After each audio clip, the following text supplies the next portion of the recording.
Hi, and welcome to Chapter 2, Learning Objective 5 and 6. 5, I'm just going to gloss over because a lot of that was covered in the previous objective. But I do want to spend a little bit of time on 6 to define investment. So that's what we'll be doing today. So let's go ahead and jump into it.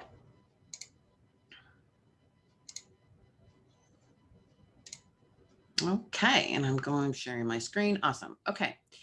So when we talk about economic growth, what we're talking about is how best to use our factors of production of land, labor, and capital to increase or to create growth in our economy. Eventually, we're going to learn a thing called GDP, called the gross domestic product, which is the final market value of all goods and services produced in a country in a given year.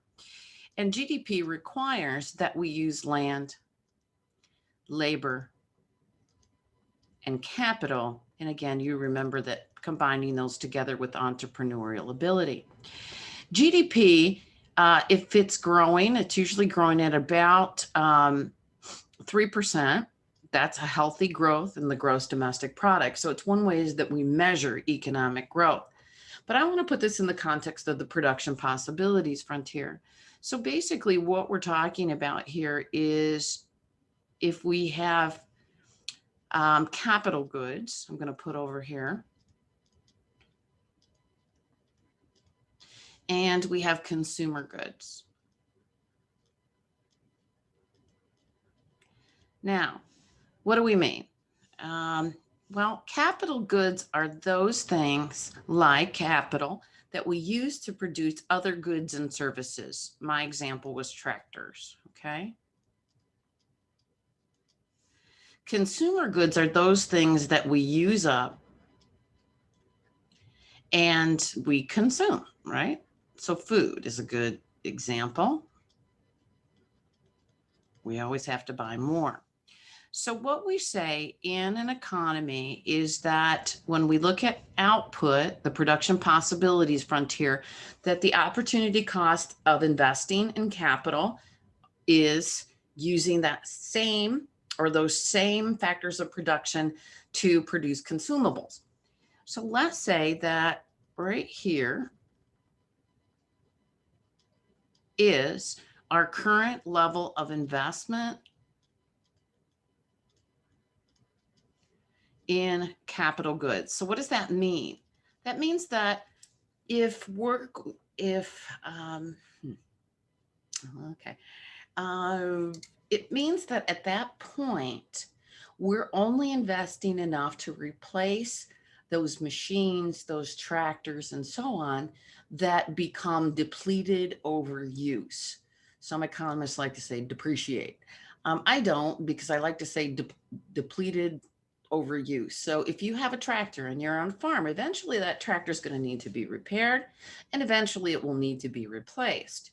So if we look at this, if we maintain, let me jump back over to my screen, if we maintain this level of investment that's right here at my X, okay, then all we're doing, we're not growing anything, we're just investing and replacing what already exists. Now, if we decide to invest more in technology, or if we have additional factors of production that we can procure, then what happens is we end up with economic growth and this production possibilities frontier will shift outward. This investment is in the capital goods market. Now, does that mean we should only invest in capital goods? No, because we still need food and those kinds of things.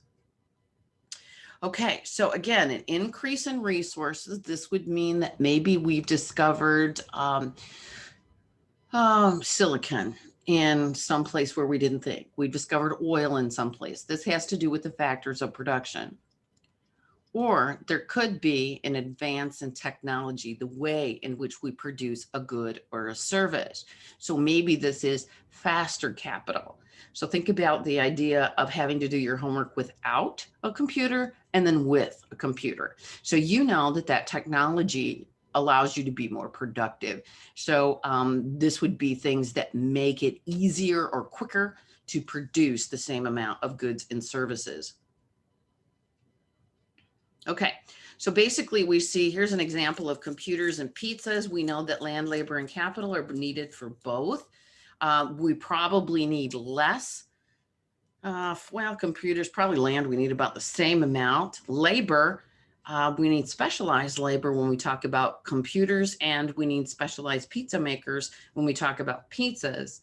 And capital, we need a lot more capital in producing computers than we do in producing pizzas. And so therefore, if this economy only produces computers and pizza, the opportunity cost of computers is some amount of pizzas.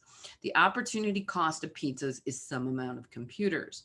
Now, again, if we have more people entering both of these industries, that would be a resource, an increase in a resource.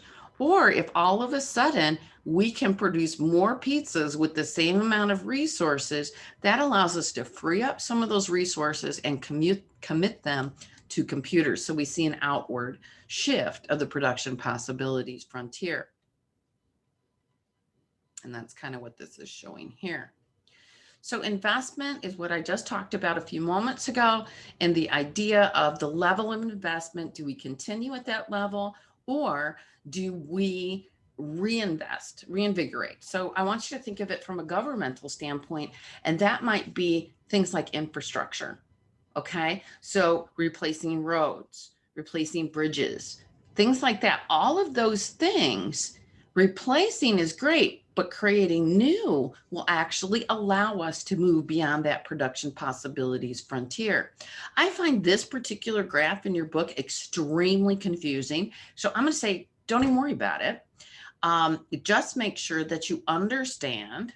Okay, and this is like keeping the same level of investment, but make sure that you understand that we have capital goods, and the opportunity cost for that is consumer goods. Here's consumer. We're probably at a specific point that we just simply replace what's worn out. We'll call that point A.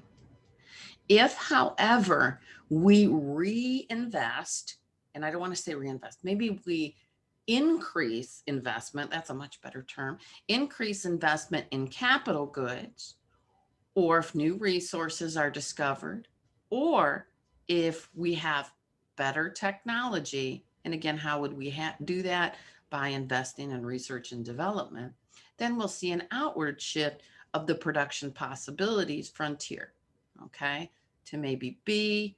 And again, why did that shift occur? Because of investment beyond the original point